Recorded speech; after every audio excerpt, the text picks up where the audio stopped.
handa naman ng magpagigil sa telebisyon ang powerhouse cast ng Lavender Fields. Pero ang cast members nitong sina Janine Gutierrez at Jericho Rosales, tuloy lang ang pagpapakilig outside the show. Nasa frontline ng balitang yan, si MJ Marfori.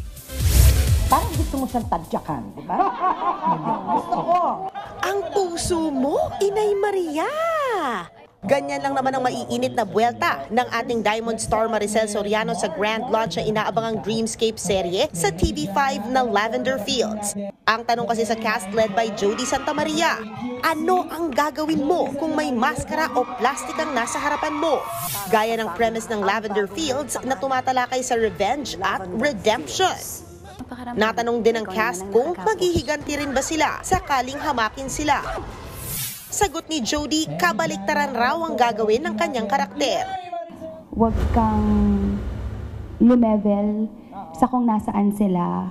Always choose the higher road. Always choose to be the bigger person. Hindi naman nakaligtas sa press ang bagong budding couple na sina Jericho Rosales at Janine Gutierrez o Echo Ni. Nagkakalaglaga na nga ng tanungin kung paano ilalarawan ni Janine ang kanyang puso ngayon kung isa itong bulaklak. Sunflower. Why? Kasi nakakita na ng liwanag.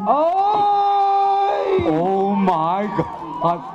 Mic drop! Thank you for that wonderful question.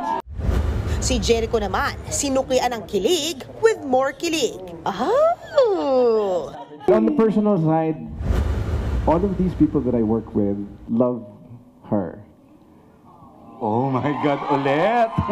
So, it just feels light. Woohoo! Kasama rin sa Lavender Fields sina Albert Martinez, Edu Manzano, Julina Magdangal, Diamond Star Maricel Soriano at iba pa. Pinagbibidahan ito ni Jody Santa Maria.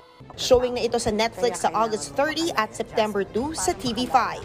Nagbabalita mula sa Frontline, MJ Marfori, News 5. Mga kapatid, ito po ang inyong K-Alaman Queen, Kalad Karen.